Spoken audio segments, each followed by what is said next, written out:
And here we are alive, Locked On Lions Squad Show. Jake Riepma, formerly of 97.1 The Ticket, on the Lions post-game show, now fired up to be on the Locked On Lions Squad Show with 20-year NFL veteran Bradford Banta. What's the word, my friend? My friend Bradford Banta here, 22-year NFL veteran, but I will tell you this, Detroit's offense is a Lamborghini, and the problem is it's been parallel parking lately instead of hitting the gas. One pride. It's the Lions Squad. Everything Detroit Lions every week. Breaking down all the big hits and game-changing plays from the Motor City, the way only the Locked On Podcast Network can. From the roar of the Lions to the next great chapter, the Lions Squad Show starts now. Week 18 in the National Football League is upon us, and I'm still trying to make heads and tails of where we are as the Detroit Lions. But one thing we know for sure, this is a live Locked On Lions Squad Show. Jake Riepma alongside Bradford Banta. We'll do our best to put it all into perspective on the final regular season weekday show. Thanks as always for making this the number one sports podcast platform, the Locked On Podcast Network. And as always, get in on the comments during the live portion. And if you missed today's show, you can catch the audio only version wherever you get your podcast. We'll talk about the finale. We'll talk about our expectations. We've got Nat's notes minus Nat. She's still on that West Coast road trip with the Detroit Pistons, but we've got the 20-year NFL vet Bradford Banta for his coach's corner and so much more. So with that, Bradford Banta, how are you, my friend? Doing well, my man. Tell you what, it's interesting. You go through 18 of these midweek shows, and with the schedule that the Lions have played, and they come on Tuesday, they come on Thursday, they come at different times of the week. And it's hard to imagine that we've already done 18 of these, and this will be due to the playoffs and not making the playoffs. This will be the final midweek show for the season. Now, we will be coming at you during the week, during the off season, talking all things Lions, but it's kind of sad.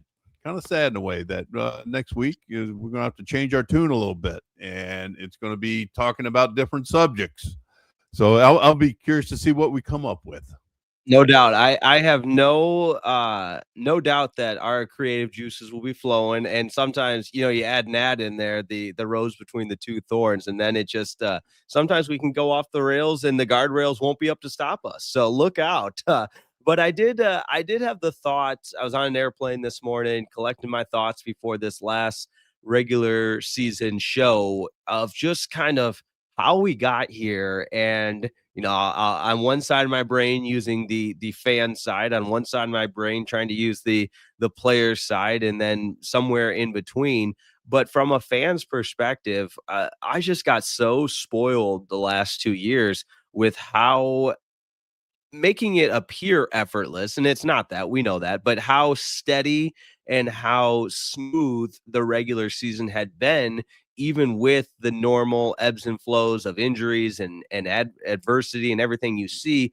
But the way Dan Campbell would steer the ship, and Brad Holmes and Chris Spielman, who we've talked about, but just largely as an organization, how effortless they made it look to just continue to keep the ship moving forward, weather the storms, and get into the postseason. And it was a little bit of some shock that was still the reality setting in. Obviously, with the loss to the Minnesota Vikings, that is reality, completely eliminated before this last game. And I just thought, man, it has been a long time since we've had what some would deem a meaningless regular season game. Now, meaningless, let's throw the semantics out of it. Every game has meaning and everything else. But I was scratching my head this morning a little bit. Yeah, and that's the way the NFL wants it. They want parity. They want different teams rising to the top. Now, the key is for every NFL team to keep the cream at the top.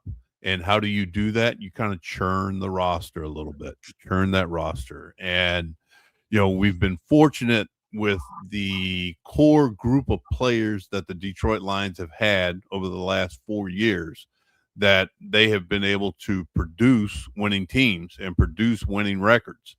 And look, this game is important for the Detroit Lions. It would bring them to 9-8. They're 8-8 right now, but it would bring them to a winning season. Doesn't get you to double digits, but it would be a winning season if they were go to Chicago and come out victorious this coming Sunday at Soldier Field. And just trying to wrap your head around it, Jake. And and as a fan, talking to you as a fan, and me as a player coach type situation, you have to think of it. You can't get spoiled on the success that this team has had. And they have had success over the last few years. I mean, heck, they were 15-2 last year, the king of the NFC North. And then, unfortunately, but then 2 years ago, he advanced to the NFC championship game. It's you go back to the drawing board and you tweak the roster. You're going to tweak your coaching staff, and they tweaked the coaching staff last year. Have some of those worked out? Yes. Has some of them not? Yes. Some of them have not. That everything is going to be under a microscope this coming off season, but we have to first get past the Chicago Bears, and we need to really go into this game and perform. And that's everybody. And I'm talking from the top down, from management to coaches to players, especially the players, because coaches can't make the plays for the players. The coaches are going to try to put the players in position to achieve success on the field. And that's what coaches are supposed to do. Now it's up to the players to go out on that field and perform. And getting back to, you say, calmly steering the ship. There's no calmness about it. Talking about, what Dan and Brad and Chris and all those guys have up in the football administration. You have to think of it as a duck on a pond. Right. So, you got a duck on a pond. He's just kind of, waddling along, just kind of cruising along. But what you don't see underneath is those legs just churning. And, they have web feet to help them go a little bit faster, but those legs are churning to go at top speed. And that's what they have to do on Sunday, is hit that field at top speed and don't let off the accelerator until you touch down at DTW on Sunday night. Yeah, and purely from a competitor standpoint, which nobody gets to the NFL and the highest level of competition in any sport without having that mentality, the wiping of the slate in comparison to the Christmas game to the final game of the regular season, every single person on that offense is going to want another crack at putting their best foot forward, because that was as bad of a performance as we've seen. I mean, the 6 turnovers is what jumps out, off the page, but anybody that's wearing a Lions uniform, and I've seen some discourse, I'm sure you have as well, of, sit this guy, there's nothing to play for, rest this guy. But you got the whole off season, and I'm assuming that we're on the same page with that, but I'll go ahead and give you the floor to just confirm what I know to be true. Look, no, it's everybody's playing. They have to. If they're not, it has to be a season-ending, like, injury type situation. The only person that I could foresee not playing this game would be Decker at tackle.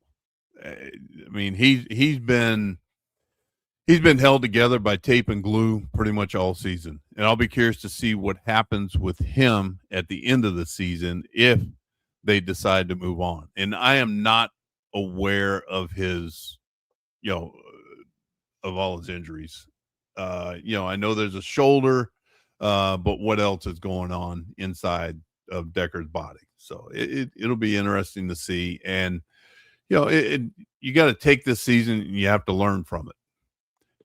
And what I mean by that is you have achieved 2 goals the last 2 seasons. And one is making it to the NFC Championship game. 2 is winning the NFC North. With that comes a harder schedule. And they're playing a lot of the top tier teams. And it's a good measuring stick at points during the season to see how you measure out. And obviously this year, with the changes that were made, the wholesale changes that were made, talking about at the 2 coordinator positions and then on the interior part of the offensive line, those 3 spots did not gel. And they need to come together this Sunday one last time and gel.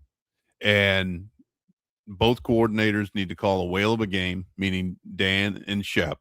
They need to call a whale of a game, and then the interior of the offensive line need to come out and just communicate and play their hearts out. No, 100%. And as we always love to do on the live Locked On Lions squad show, we'll mix in some comments here. We got Jared W395 saying, "What's up, guys? We're going to need this victory to reclaim this season, make a push for Dan." That's along the lines of what we're saying. And on the contrary, we got Kevin Jeffrey 8449, "Get the 4th place schedule and accept this season was a major failure." And that's the fan side of the brain talking. And I don't like, again, it's healthy discourse. It's a good conversation. I get it of, hey, if the Lions lose this game and are in last place of the division, then all of a sudden you have a easier schedule per se next year, and you're thinking of it as the long run. But you can't get into the mindset of a player saying don't go win a game. No, you can't. You don't step out onto that field and toss games. Right. You don't. You go out there with the mindset that we're winning this game. They're not getting past us. And you make it to this level for a reason. And that reason is, one of the reasons is that you are athletically gifted, but also you're a competitor to the nth degree. And you've also, you've had a little luck with the parental lottery, with your athletic ability. But it's a lot of it is knowing what to do and being on time, being reliable. That's what I'm trying to say here. If you're reliable, then you can play in this league.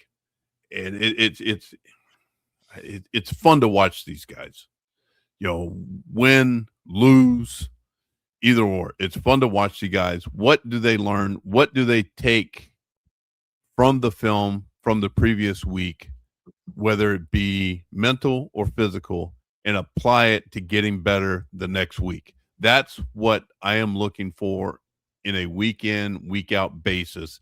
And you want to see players that are ascending. You don't want to see descending, meaning they're leaking a little oil, but you don't want to be leaking any oil. You want that engine fully refurbished, and gassed up and ready to go for the long haul.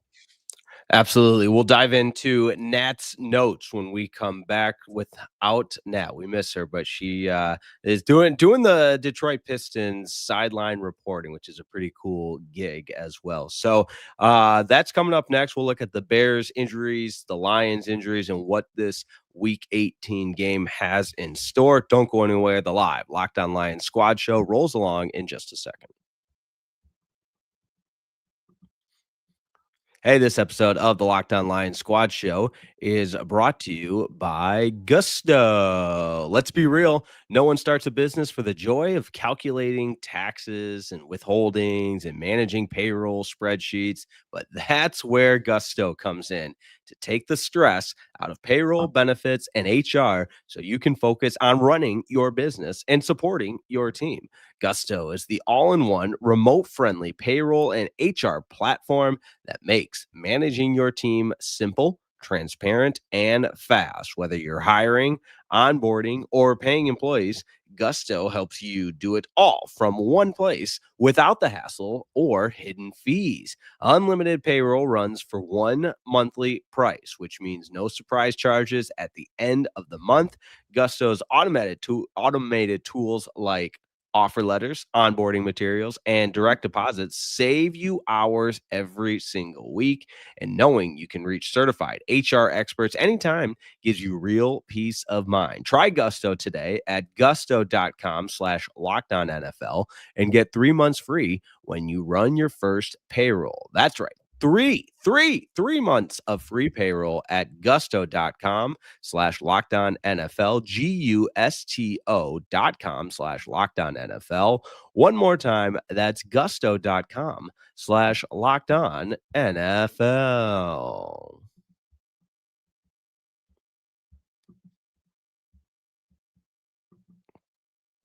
We're back on a live Locked On Lions squad show. Jake Riepma, Bradford Banta.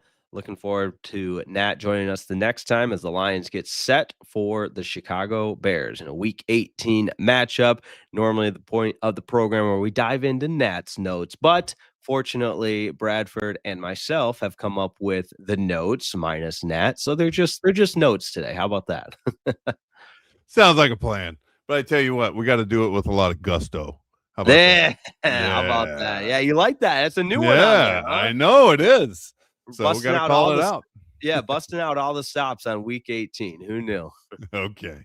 The old Locked On sales staff hard at work closing out the new year right. Which, by the way, I know Christmas wasn't exactly merry for the Detroit Lions, but all the viewers, all the listeners, I don't think we were in as much of the holiday spirit as we could have been on that post game edition. So I should have started it sooner. But Merry Christmas, Bradford Banta. Merry Christmas to all the listeners, and Happy New Year's. We're coming up on the new season in 2026. How about that?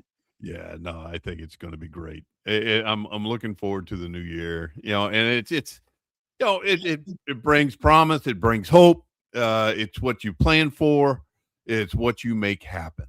So if you surround yourself with those on the same mission as you, then hey, onward and upward. That's the way I look at it. So I'm looking forward to it.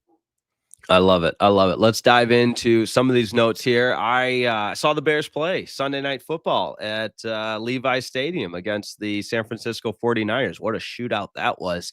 Back and forth, back and forth. No defense in that one. But as much as it pains me as a Detroit Lions diehard and NFL North purist, and admitting that Caleb Williams and that offense looked dang good on Sunday Night Football, despite coming up just short against the Niners, who all now are playing for the number one seed. Yeah, in playing for the number one seed. The thing that is impressive over the long haul, just talking about the season with the Chicago Bears, is how Ben Johnson has gotten Caleb Williams just to buy into the system and play his system instead of running around and just really I thought what he was doing before was just recess ball. Yeah, it really was. Hey, just go get open. I'll scramble around, and if our guys don't hold anybody, then we'll complete a long pass, and then we'll make stuff happen. So he got him playing within the system. He's still learning, and it'll be ever more important going into year 2.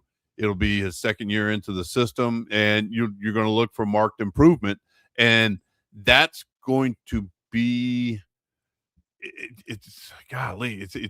it's going to be fun to see for the NFC North, not necessarily for the Detroit Lions, but you just look at the quarterback play in the NFC North, where you have Caleb Williams, you have Jordan Love at Green Bay, if LaFleur is able to hang on to his job there. So I would think he would.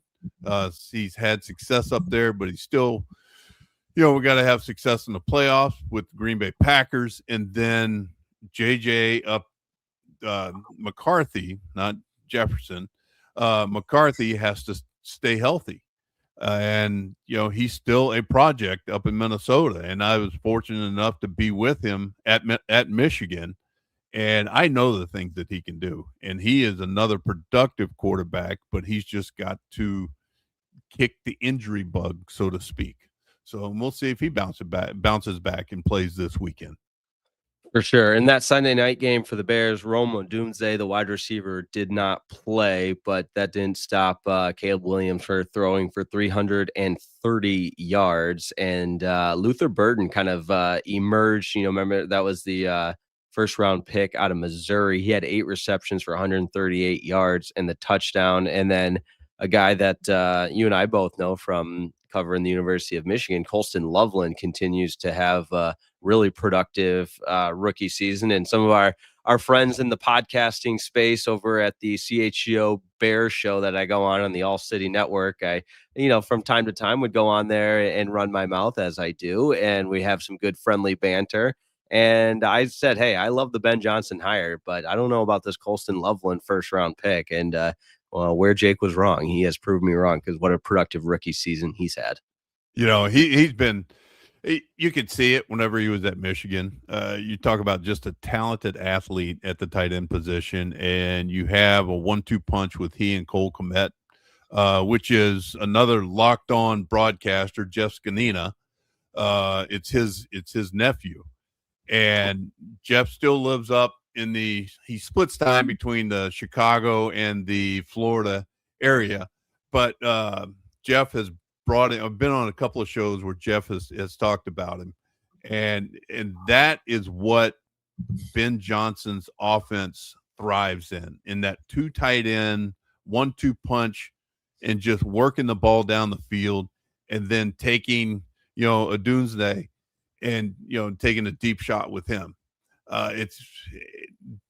If you look at the success that the Lions have had in the past, who did they take advantage of? They took advantage of Laporta. They had Amon-Ra, just talking about short completions and just letting the run after catch come into effect. You just want to keep those, as I put it, keep those chains jingling all the way down the field just by getting first downs and then getting in the red zone and taking advantage of your 2 tight end set there, where you have 2 6'5" plus players that you could put it up top and they can go up and get it. No, you're absolutely right. And that's why, as we look at this from 50,000 foot view, just high level, you got to like the way the Bears are constructed moving forward. Yeah, no, moving forward, we'll see. Just looking at the game ahead, right now, if I'm reading it correctly, Nick McLeod and Rome Doomsday is out. Yeah. And then, in questionable, we have TJ Edwards with CJ Gardner-Johnson and multiple DBs with illness designations, so they may have a little something going around in that DB room. So I was just going to say, with the Bears, that with their loss against the 49ers, they've got the North locked up, and at this point they're fighting for seedings.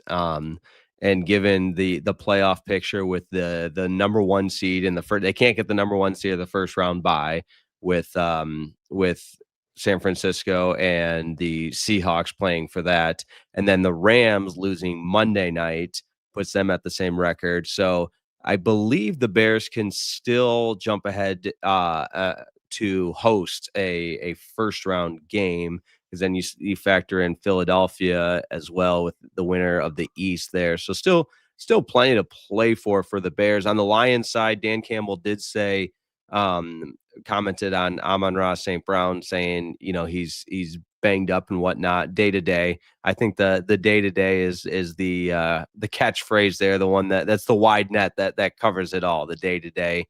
And we'll see. Campbell added that he wants to go, but again, you start to weigh the benefits, the pros and the cons. And as a competitor, if he can, you like to think that he will. Yeah, I mean, you go back to, what was it, a couple of weeks ago? I think he had a left ankle sprain.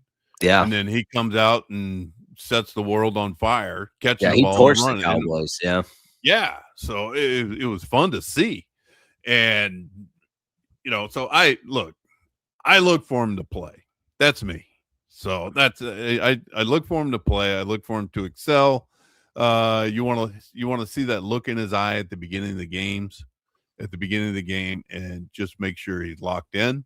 And you'd love to see, if you're going to have 10 targets, you want to see 10 catches and just let him just run after catch.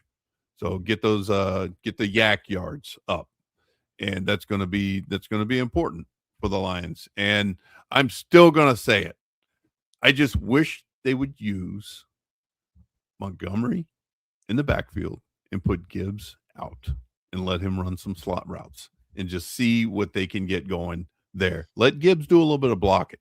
I know it's not his forte. His forte is with the ball in his hands. But if he's blocking for Montgomery, his running buddy, you may see a little something different from him. No, you're absolutely right. And one more opportunity to show exactly that. So still, with this being Tuesday, still plenty of time the rest of the week before we get any real concrete statuses on some of those guys. Just looking at the playoff picture right now, the Bears right now would be the 2 seed and host, obviously, but the Eagles also 11-5, and the Seahawks and Niners loser of that game.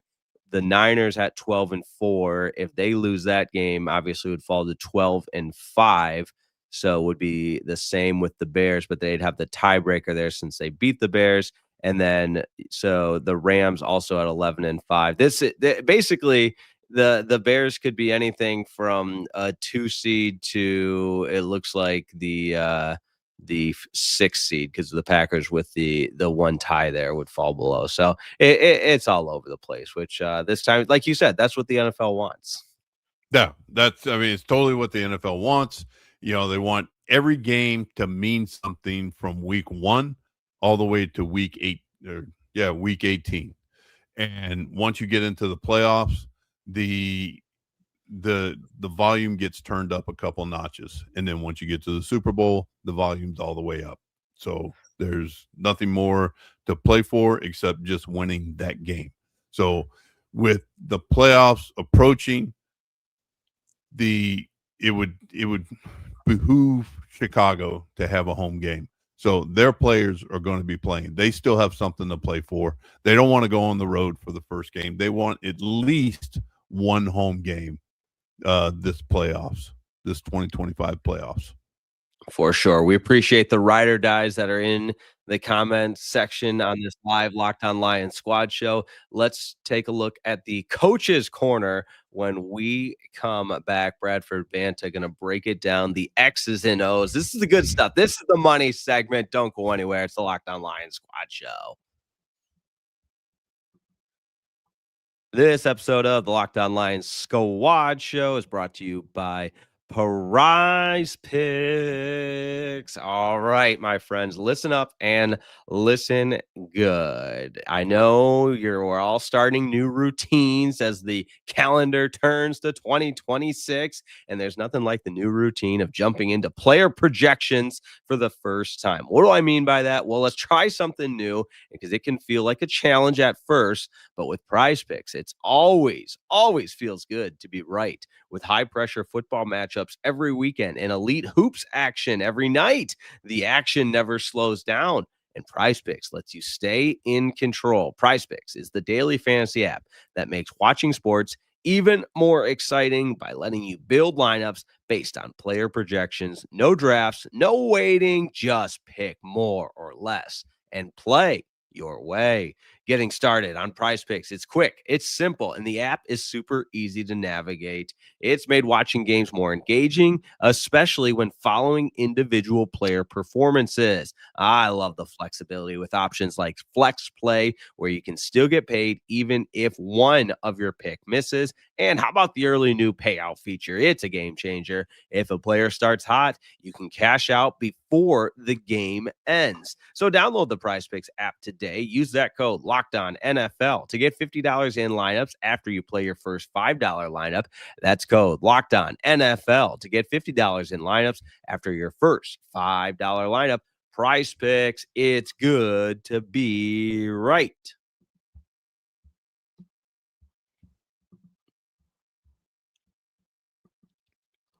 It's the Coach's Corner right here on Alive, Locked On Lions Squad Show.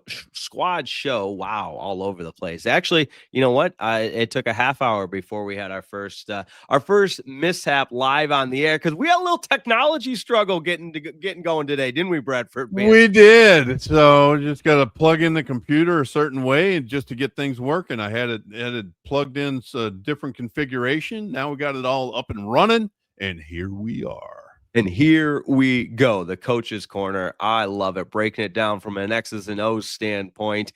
And hey, this is why you're the football genius, not me, because I watched that Bears team Sunday night, and I thought, wait a second, there's a lot of firepower on this offense. There's a lot of firepower, but let's talk about our offense a little bit here. So just talking about offense that had 6 turnovers on Christmas. That's just to make sure. Yeah, that's 6 turnovers. That's how do they? It's going to leave a mark. Yes, it is. So it doesn't help in the stat category, and it doesn't help you win games whenever the team that you're playing against is starting in your territory half the time. So if we can prevent that, we're going to have a shot. You mean I have a shot? Oh, you're saying there's a chance. You're saying there's a chance. I like it. Name that movie, Jake. Dumb and Dumber. Come on now. Hey, no, don't give me that. Come on now. I need Nat here because right now it's just one-on-one. I like it when it's exactly. Yeah, I know. So, but hey, look. Dan's still calling the plays. Johnny's still coordinating it, but Dan's calling the plays. And those two are tag teaming it up. Has it been successful? Proof is in the pudding. I would say no. It has not been. And that'll be something that we can address during the offseason. That'd be a definite talking point that we can go from there. But, hey, the Bears can score. So, but they also allow yards. I had the good fortune of working with Dennis Allen whenever I was down with the Saints. Oh, nice. Yeah. So it was like Dennis a lot. I think he's doing a fantastic job with the personnel that he has right now. And Dennis is more of a bend, don't break type defense. And he's running it to much success right now. You have players that will take chances, and that's where the Detroit Lions have to come into effect and take advantage of those players. Is talk about matchups. Know that you're going against a player that likes to take chances, and then you burn them for deep. So, but hey, what's Detroit's path to winning on offense? You got to run to control the clock. And I don't know what the weather's going to be, but it's going to be Chicago. I was in Chicago probably about 3 weeks ago whenever they were playing the Browns. Did not go to the game. Got a little story. Can I tell a story? Absolutely, you can. Okay. So I'm sitting here. I go to an event in Chicago whenever they're playing the Browns, and it's Friday night, and my daughter comes up to me, and she's like, Dad, I have a good friend that works for the Bears. I'm like, oh, great. And she's like, I have another good friend that's coming in to see my friend that works for the Bears. And I'm like, great. And I'm, the whole time it's formulating in my mind. I'm like, I know where this is going. And the events we were going to were all inside. So I dressed appropriately for being inside. And she's like, hey, what if we can get tickets to the game? Are you interested in going? And I'm like, I sit there and I pause for about 15 seconds and I'm like, no. And so she's like, well, why? And I sit there and I tell her and I look at her and I was like, hey, I go first. I go, do you see these shoes? I had on tennis shoes. They're decent looking tennis shoes. And she's like, yeah, I see them. I go, you see these socks? And they're ankle socks. Well, no, they're footies, basically, footy socks. And I go, you see these pants? And it's just, they're, just regular dress pants. And I go, you see the shirt I'm wearing? And it was like a long sleeve quarter zip type shirt and then I had like a North Face jacket. And I always carry gloves and a hat with me. And she's like, yeah, I see all that. I go, all right. I go, do me a favor. I go, pull up Sunday's weather. She pulled it up. And I was like, read it to me. And she's like, well, the temperature is going to be, it's going to be 15, game time. Sun's going to be out and all this kind of stuff. I was like, all right. I go, what is the feels like and wind? That's what will get you. That's what will get you. She's like, well, the wind is going to be about 20 miles an hour. Yeah, right off Lake Michigan. And it feels like it's going to be -10. And I go, exactly. Yeah. I go, this is what I'm wearing. This is what I brought to wear. And I go, so no. I go, I'm not going to sit out at a game for the next 3.5 hours and just be miserable. Freeze your ass off. Exactly. I was like, she finally came to her senses and she's like, all right, I understand. I was like, well, good. Okay. So, all right. Off my story, back to the Detroit Lions offense. Hey, they got to run the ball, control the game. So you don't know. My whole point was you don't know what the weather's going to be in Chicago at 4:30 on Sunday because that sun's going to be going down probably around 5:30, somewhere around there. You don't know what the wind's going to be like. You can have an idea, but things change in a moment's notice. So you got to run the ball to control the clock because the best defensive coordinator is probably the weather at Chicago. Yeah, right. So, and then once you get that established, then it's just play action. It's play action. Complete those balls, 5 to 10 yard completions, the secure throws to at about between 5 and 15 yards, and then you can't have the cheap turnovers like we did last week. It can't happen. So, yeah, I mean, and, the Lions offense, they're averaging, I mean, believe it or not, they're averaging 6 yards per play. I looked that up. I saw that stat, and I was just like, holy cow. And then they're 65% in the red zone of scoring touchdowns. And I'm like, 60, well, and then I started thinking, I was like, well, you got to make it to the red zone to score in the red zone. So that was something that they didn't do last week as well. And then you look at the other side, at the Bears defense, they're allowing 357 yards per game. And then they're also allowing 6 yards per play. And that is in the bottom tier. But yet they're winning games. Are they winning because of offense? Or are they winning because of defense? I think they're winning because of offense. And that's what the Lions have to do is win because of offense, not in spite, not lose in spite of the offense. Right, so right. And I just think like on first and second down, just on my call sheet, you got to look at the wide zone.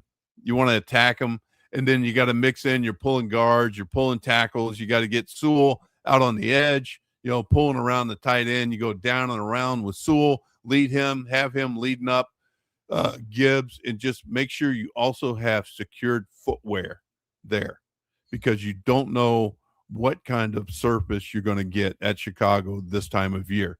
So you have to force their safeties to make a tackle. So, and then you get to third down, and that's whenever you kind of want to bunch things up. So, and then make our guys beat the man-to-man coverage that Chicago is going to throw at us and just have quick answers versus the pressure. Because Brian Flores last week showed everyone how to beat the Detroit Lions, and that's just bring the house. But they also have the players in the secondary to back it up and make the plays with the athletic linebackers and with the athletic secondary.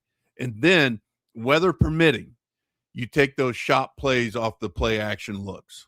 And that's where if J-Mo has the proper footwear on and he keeps his feet about him, we can beat these guys deep.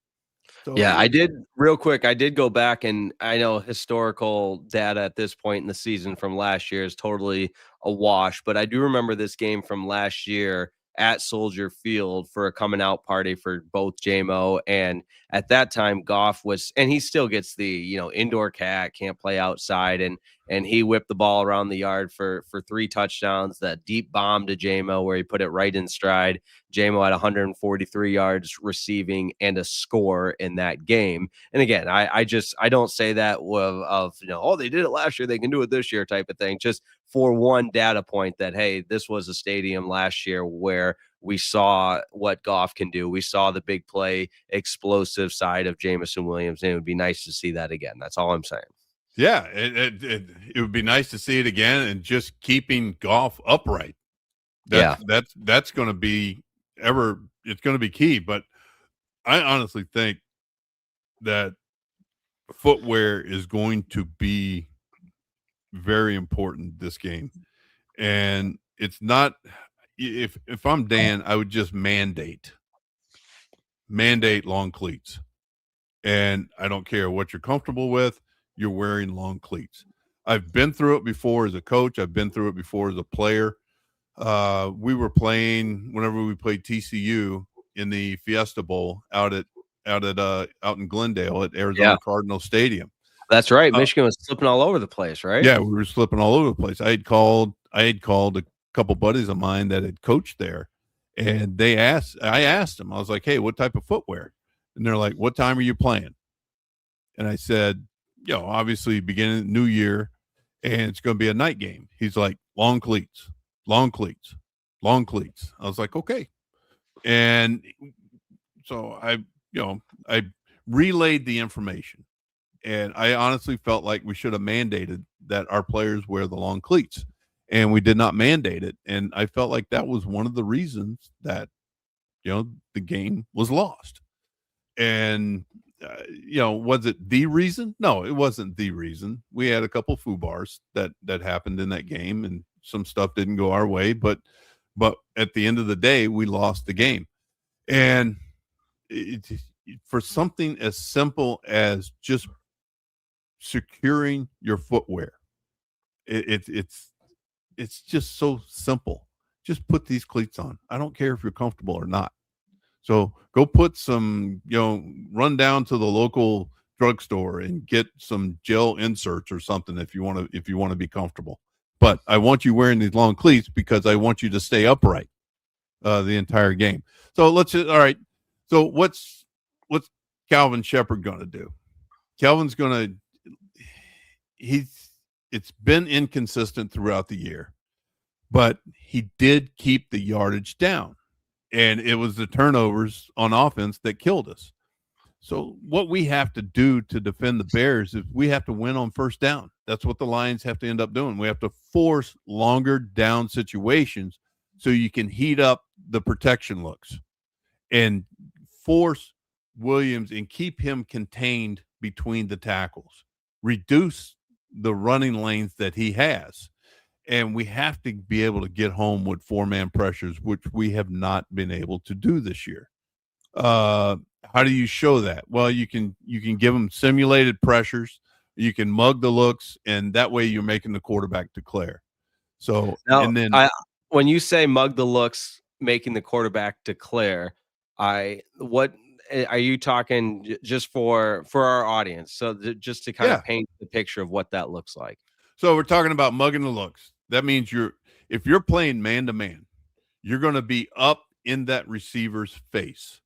And also mugging means having the possible blitz of a couple of the linebackers or even a safety down on the line of scrimmage, and either they're coming or they're backing out and dropping into coverage, but show it. And that way you're making the quarterback declare, talking about protection wise on who the offensive line has.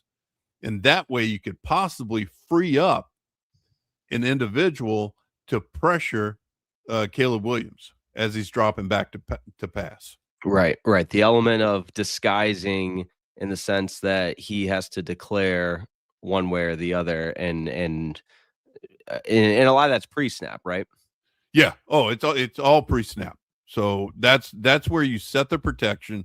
You'll probably hear either the center or the quarterback calling out the Mike linebacker. Whenever they're calling out a number, that's who they're setting the protection off of. And then if it happens to change, you'll hear them reset, and they'll call out a different number. If there's motion or if there's movement or if the protection that they called initially does not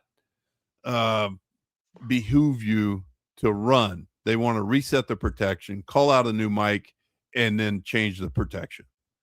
So is that a good enough painted picture for you? Yeah, no, that's perfect. And I know Okay. our audience loves that.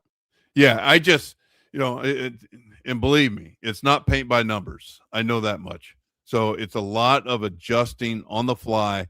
And I believe that Chicago has had the good fortune of keeping their O-line intact for most of the season. And they've done a good job of developing. But it's so, and they just have to, overall, we just have to tackle. We have to be good at tackling. And that's where the footwear comes into play. And you come in and you square it up on the guy with a little bit of inward lean and then just wrap tackles. I don't want to see, it doesn't matter. It doesn't have to make ESPN top 10, any of these tackles. So, but field position matters. One, because you're playing at Soldier Field, and two, it's at the end of the season. So weather is going to come into play and what we've already talked about. But we can't give up explosive from a special teams aspect. We can't give up explosive returns. We have to be sound in special teams. It's going to be a field position game, and there's going to be discipline not only on kickoff coverage, but also on punt coverage as well. So I think that we can use Jack Fox as a weapon whenever we have to punt the ball. And then lastly is take the points whenever you get them. Whenever you have a good chance of taking points, kick the field goal. Let's go with it. Kick the field goal. And just take it and then we'll adjust. That's how the game goes on. We'll adjust. So, yeah.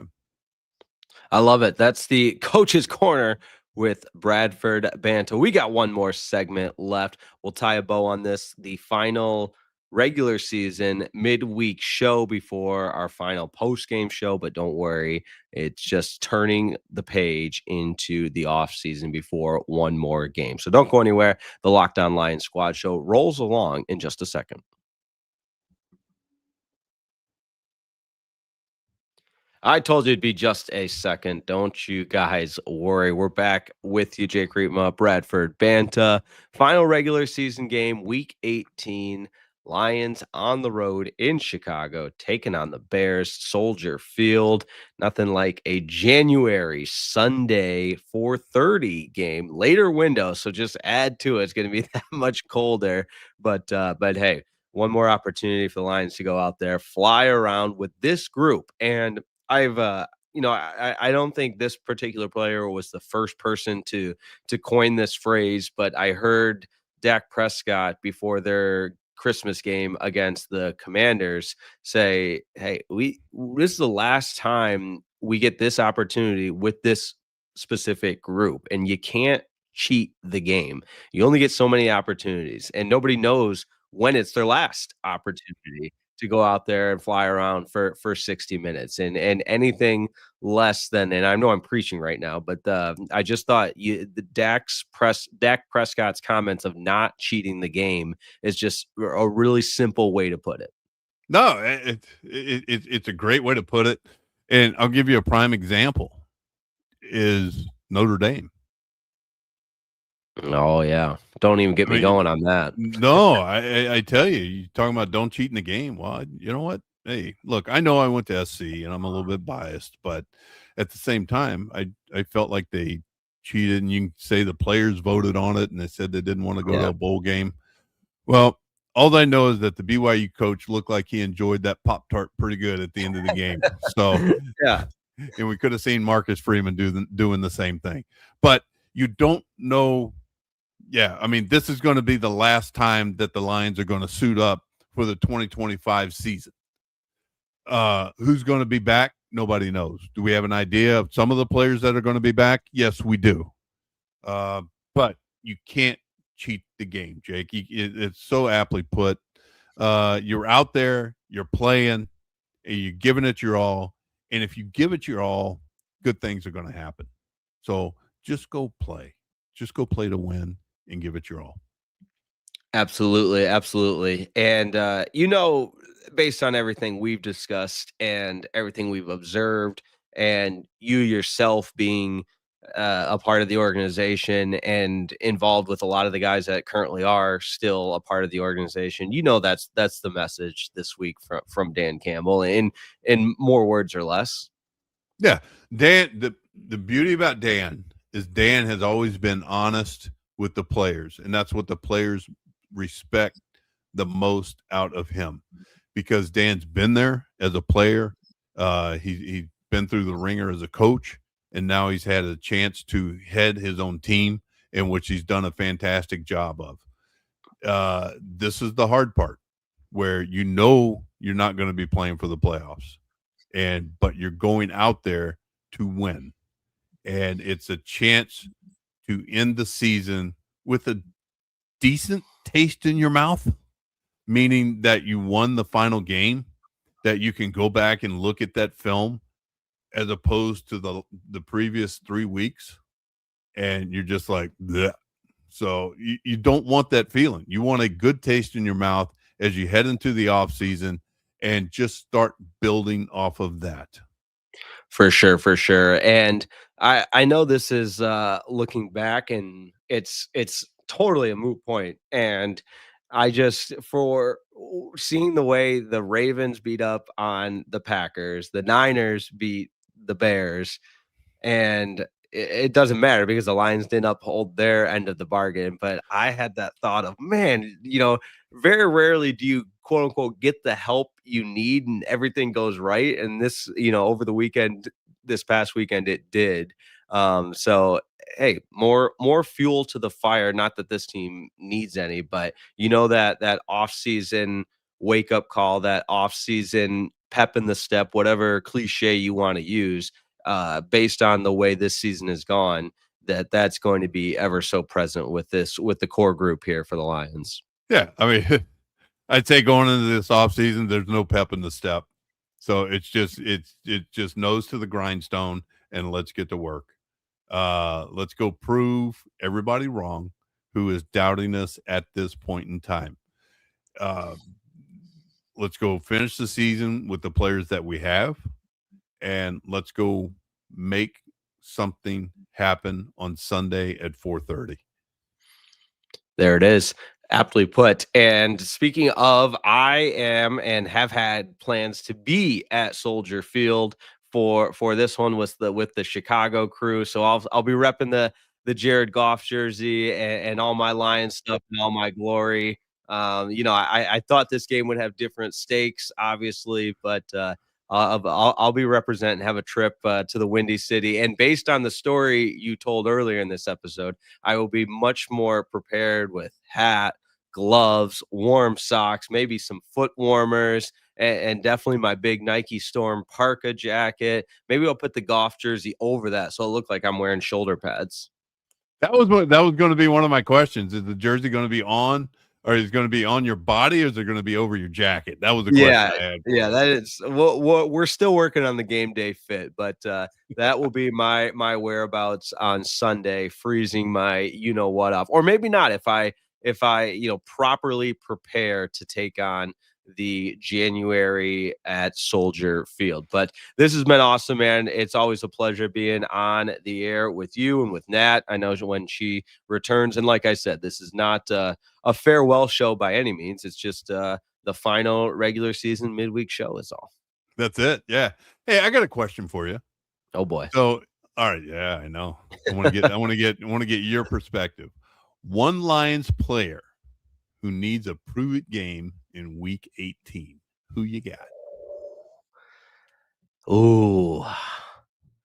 I'm gonna go up front, and this offensive line, and that's just the nature of the position. Everybody knows that you take a lot of heat, a lot of criticism And very rarely, you get complimented like the Lions offensive line has the last couple of years, but it's after everybody else. The skill guys get to look good and show off and everything. But I want to see a really prove it game from Tate Ratledge. I think he's had a productive rookie season, but with that comes a lot of room for improvement. And that's kind of in a lot of ways what that rookie season is for. Knock the training wheels off, baptism by fire a couple of times, and let's go end it the right way. I want to see him move some people. I want to see him create some running lanes for Gibbs and Montgomery, and that's one key piece to this Lions offense that just is so important for them to be able to do what they do. And really, it's the straw that stirs the Lions offense drink is that offensive line. I agree with you. And that was actually my pick, but I asked the question, so you went first. How about that? All right. So I have to, and there's got to be a plan B, because me being a coach, you always got to have the secondary plans. So mine is, I'm going to step out a little bit, and I would like to see Isaac Tesla come through in every way, shape, or form in catching, blocking, and just making plays in and around Soldier Field all day long on Sunday. I think he needs a game. Are they going to use him? I don't know. But if they see he has the hot hand early, then hopefully so. And I would really like to see him step up and just take hold of that essentially number 3 wide receiver position. Yep. And own it and make it his. Yep.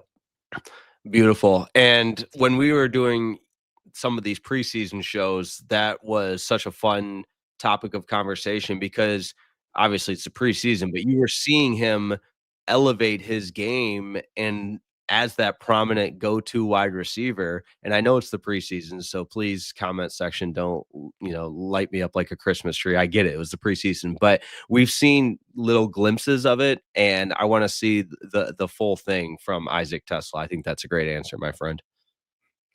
Thanks. Good way to end it. Good way to end it here. As always, the audio only version is available wherever you get your podcast on the #1 sports podcast platform. And check us out on YouTube. Make sure you like today's video, subscribe as well. And we will be back on Sunday, post-game Lions Bears, to wrap up the regular season. Thanks as always. We'll talk to you next time on the Locked On Lions Squad Show.